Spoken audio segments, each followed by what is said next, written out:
Hello. So I wanted to touch on the magic of maintenance once again and what maintenance can actually do for you. So one of the main things that I love about maintenance is that it can really help you, like depending on where and your reason behind using it, it can really help you overcome fat loss plateaus. It can help you actually sustain your long-term fat loss, and it can actually help you build lean muscle mass, and to a much greater extent because you're not overshooting it and constantly having to dip through these bulk and cut cycles. So that's why, to me, the whole bulk and cut cycle is ridiculous, because the time that you're spending in that deficit, if especially as a trained, like an advanced lifter, the time you're spending in those deficit cycles, you're not really doing a lot to put on muscle mass in the real scheme of things, unless you're like being really smart with periodization and bringing yourself up to maintenance every now and then within it and slowing down that fat loss phase. But then if you've just overshot your bulking cycle and you have so much fat to lose, how much time do you realistically have to try and get rid of the fat? Which is then when I like, if someone has overshot it, this is when I would say we need to do a rapid cut. Then we get them in and out as soon as possible, a mini cut.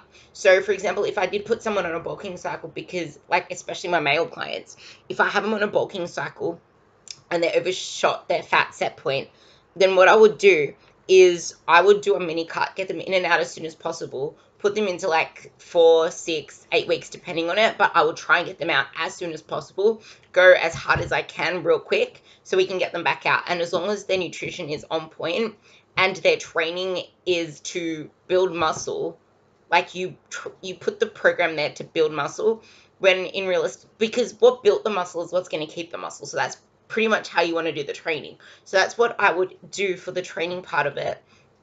And the nutrition, you really need to make sure that the protein's there. Probably this is when nutrient timing can be more beneficial, but it's not the end all be all. As I said, it's the total caloric intake, then the macros, then the micros, and nutrient timing. But it's mainly protein timing that you want to be concerned about, not so much the other ones.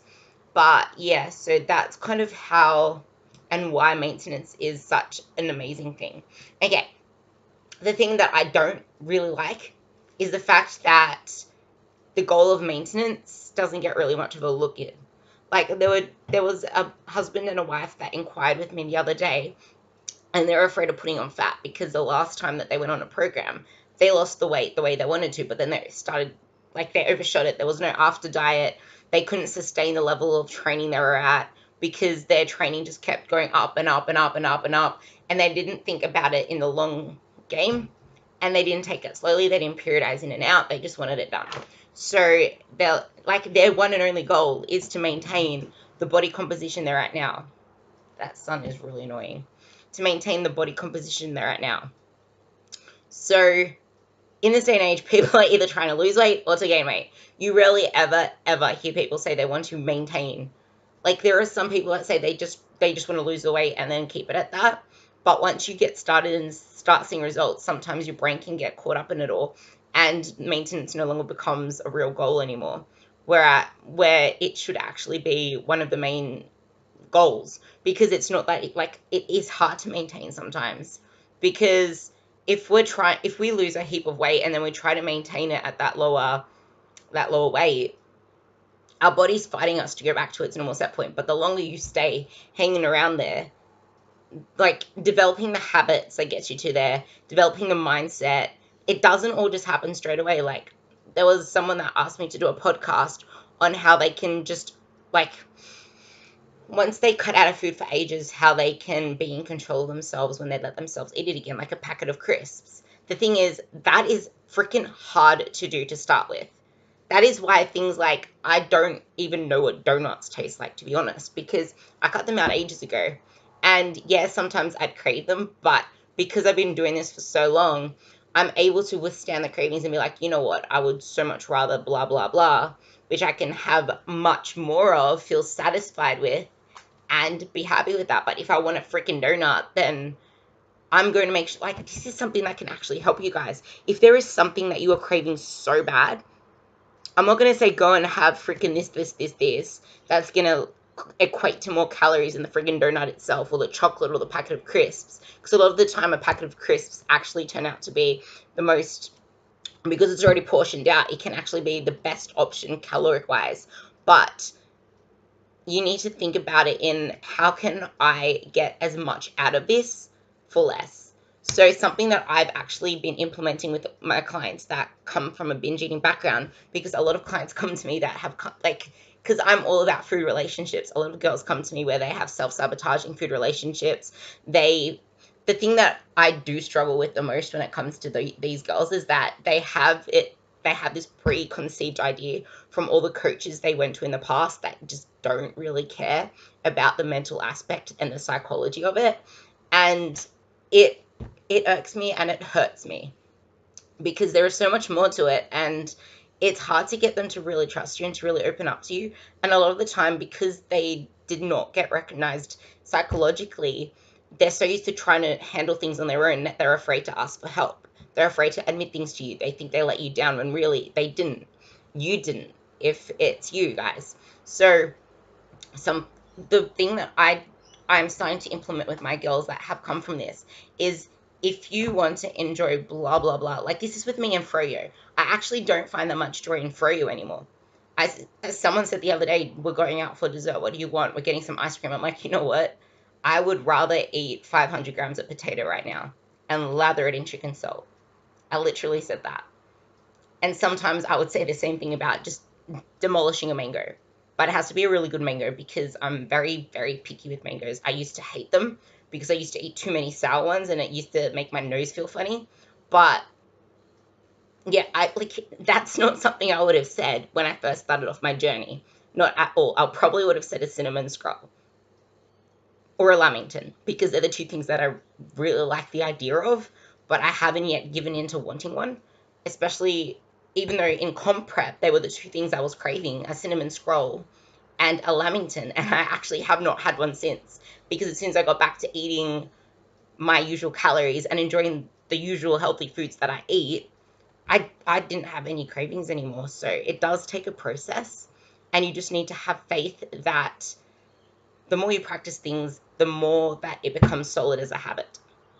And another client was telling me that she's recognizing how amazing her willpower can be, because now she just realized that she got into the habit of flossing her teeth and of listerining her mouth. And now she's going to apply those habits and that dedication to taking simple steps of just going to the gym, especially after the last podcast I did. So things like that.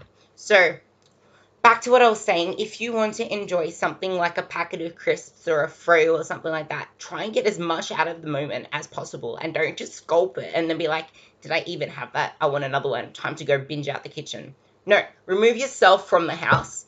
Go and eat it with a friend. Like, get a friend out for catch-ups.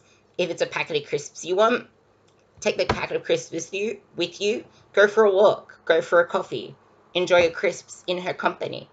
Enjoy something in their company, because when you're in their company, you're less likely to overeat. You're more likely to slow down and actually enjoy I enjoy my veggies and my grilled fish or whatever it is that I order from the restaurants 100 times more when I'm in the company of others. And I swear it tastes like a completely different thing than what's on my plate, because I'm actually savoring every moment of it. And I do lather it in salt as well. But it plays a big role. So going through periods of maintenance can actually really fast track your progress, and it does not mean you're stalling or not progressing. And this is where, like, periods of maintenance allow you to build these habits. Building these habits allow you to maintain. So it goes hand in hand. Like, maintenance is actually a magical thing. And I will tell you why by revisiting what happens in a cutting phase and a bulking phase, which I'll probably go into in another video. But you need to remember that losing weight decreases your TDE, which is your energy expenditure.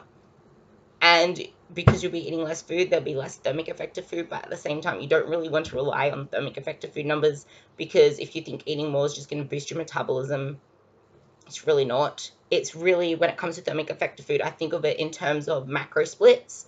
So if you're having a higher proportion of fat, that only takes like 5% of energy to for your body to break down. Whereas if you're having something like protein, that's like 20%. I can't remember the percentages right now. But that difference in thermic effect of feeding from 5% to 20% just from going from more fats to more protein plays a big role. So that's the only time I would ever use thermic effect of feeding. But your BMI will go down because you're losing weight, so there's less of you to maintain. Your hormones will fight you, and your thyroid goes down. That's pretty much a hormone kind of thing. But basically, the more you push it, the more it fights, the more you adapt, which is why maintenance is magical. But I will go into that in another video, and I hope this one helped in some way, shape, or form. And I am trying to keep them shorter so they're much easier to listen to. Love you all.